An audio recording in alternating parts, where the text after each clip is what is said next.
अरे भावा, दोन पैसे कमवणं शिकून घे. दुसऱ्यांना ट्रोल करून स्वतःचं घर नाही चालस. हा, समजलं का तुले? चिक्के म्हणतात माले. हो का? मी मागे हिला मेसेज केला आणि हिला सांगितलं की मी तुझ्यावर रोज व्हिडिओ तयार करणार आहे, तर हिनं डायरेक्ट माझ्यावर रीलच काढली. किती बेरोजगार आहे का तू? मी फक्त हिला मेसेज केला, अजून व्हिडिओ बनवला नाही, तर ही पहिले तिथूनच सुरू झाली. आता मी काय बोलू याच्यावर? आणि ही तर थांबली नाही, हिनं अजून एक रील काढली माझ्यावर. अरे भाव, दुसऱ्याला ट्रोल करण्यात किती मग्न. करून घे की आधी लग्न. लय अवघड असतं बरं बिना लग्नाचं दुखणं. समजलं का तुले? अरे माझ्या लग्नास्थान मी घेतला पाहिजे, माझ्या घरच्यांनी घेतला पाहिजे. ऐकून घेत बसते मला समजत नाही काहीच. आणि ज्याने घेतला पाहिजे ताण, हे वेगळं ताण घेऊन बसली तिथे माझ्या लग्नाचा. आणि इथं स्वतःचं काही अस्तित्व नाही, हे चिक्की बोंबळ फिरते असत्यानं. जाऊ दे, अजून काय बोलू, नाही तर परत एक रील काढा माझ्या नावानं.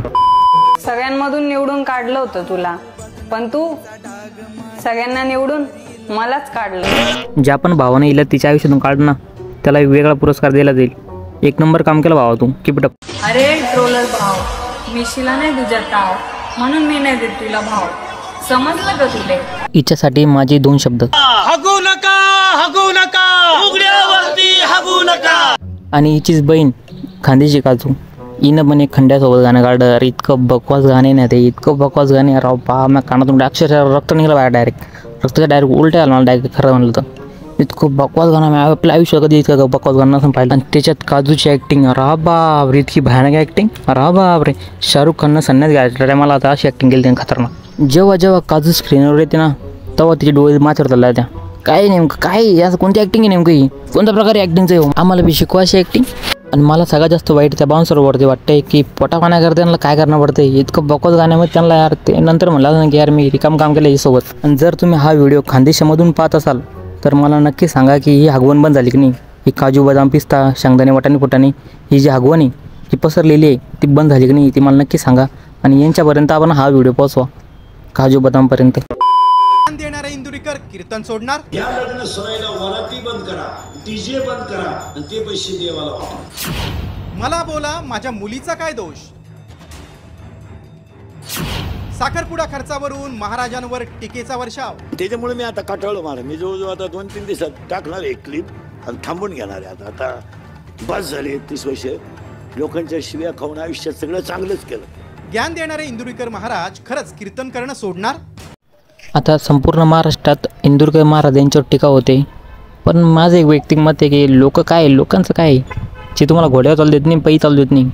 जर तुम्ही यांचं इतकं घेऊन बसा मनावर तर काय जिंदगी क्षण. आणि तुम्ही मेल्यावर थोडी तुम्ही वर घेऊन पैसे करतोय घरचं त्यांच्या घरचं ते त्यांनी केलं तर त्यांचं थाटामाटाच केलं. तुमच्याकडून नाही होतं, तुम्ही काल चालता यायचं याच्यावर. मग माझं पण ते सांग ना, काय मेकअप आहे नवरीची लग्नात. इथवर मेहंदी, हिरव्या बांगड्या, बांगड्या, इथल्या फटीत चमकी, इथं चमकी, इथं चमकी, इथं खालून चमकी, इथं मधल्या फटीत चमकी, इथं दुसऱ्यांच्या पोरी गुड्डी आणि स्वतःची पोरगी राणी. इथे झाली ना वेगळी कहाणी. काय महाराज, हा तर फक्त साखरपुडा झाला तर लोकांचं धोपट निघलं. लग्नात तर जळून खाकून जाईन. दुसरी गोष्ट, बऱ्याच लोकांची आम्हाला तक्रार आली की इंद्रिकर महाराज अखेर कंबर बांधू लोकांना सांगतात की लग्न साधे करा, लग्न साधे करा, लग्न साधे करा. आणि त्यांनी एवढा मोठा बळीचा का केला? हा तुम्हाला दाखवण्यासाठी केला. महाराज यांनी दाखवून दिलं की तुम्ही दिलेला घोडा यांनी तुमच्यावर चढवला. घ्या मग आता.